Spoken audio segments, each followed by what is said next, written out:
Hey, Sturgis. Everything looks good on my end. You ready to see if this thing actually works? Let's do this. You sure? Okay. Your part is simple. Just step onto the platform. I'll start scanning for an Institute signal to lock onto. Then, I fire her up and we see what happens. Getting cold feet? I don't blame you.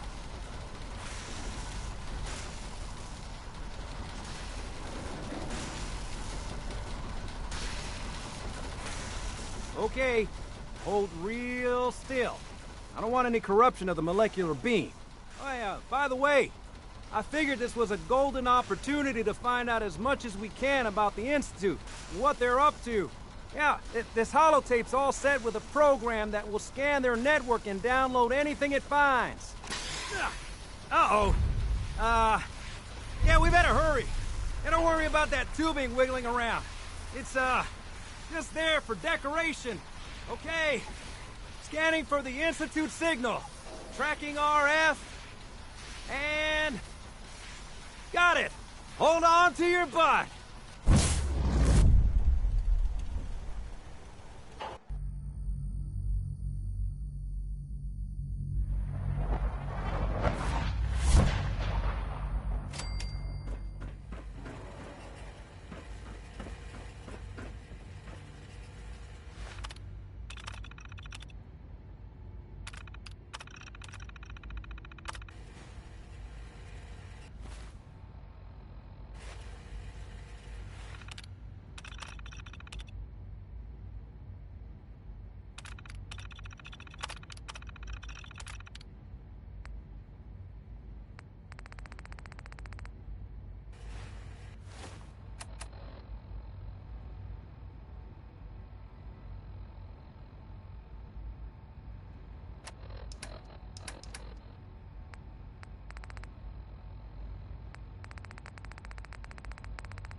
Hello. I wondered if you might make it here. You're quite resourceful. I'm known as Father. The Institute is under my guidance.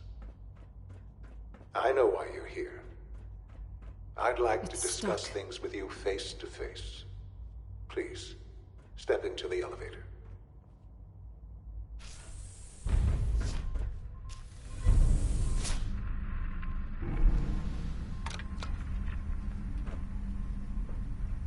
I can only imagine what you've heard, what you think of us. I'd like to show you that you may have the wrong impression.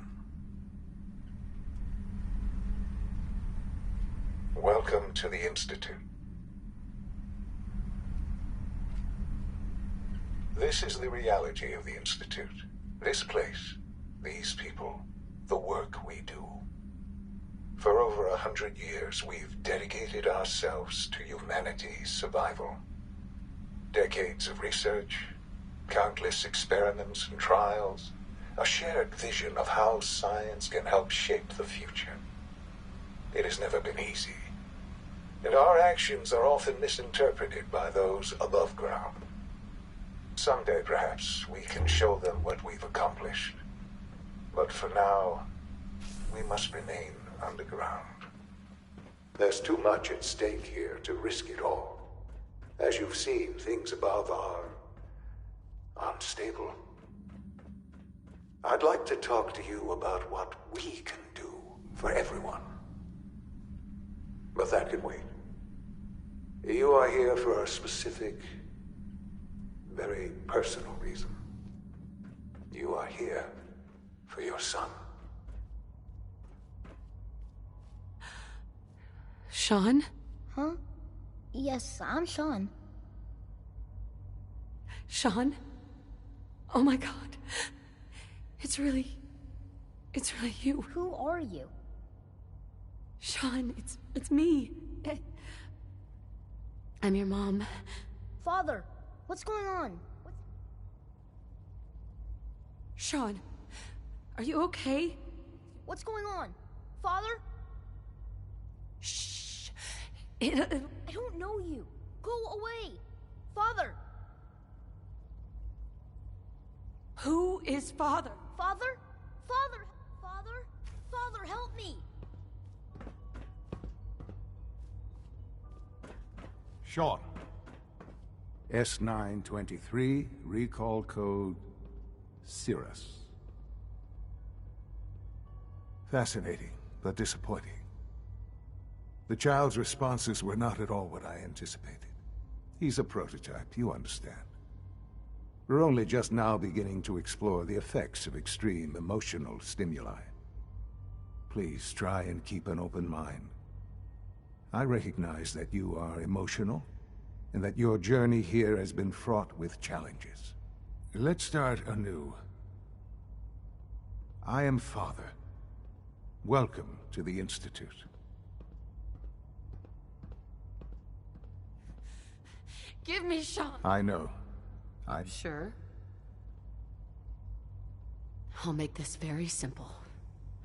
Where is my son? He's here, in the Institute. Closer than you think. But I need you to realize that this situation is far more complicated than you could have imagined. You have traveled very far, and suffered a great deal to find your son. Well, your tenacity and dedication have been rewarded. It's good to finally meet you, after all this time. It's me.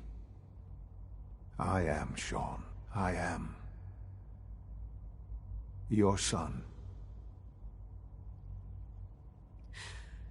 Yes, in the vault. You had no concept of the passage of time. You were released from your pod and went searching for the son you'd lost.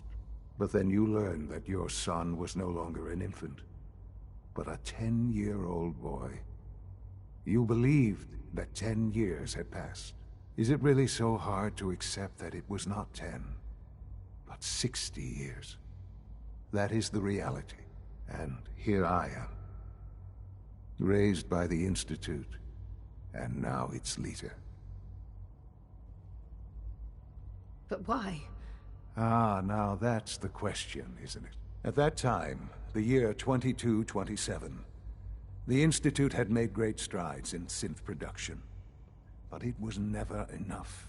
Scientific curiosity and the goal of perfection drove them ever onward. What they wanted was the perfect machine. So they followed the best example thus far. The human being.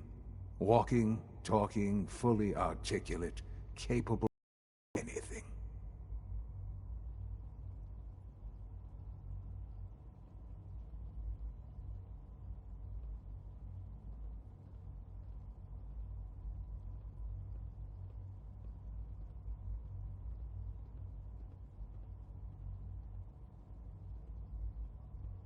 I hope you're not too overwhelmed.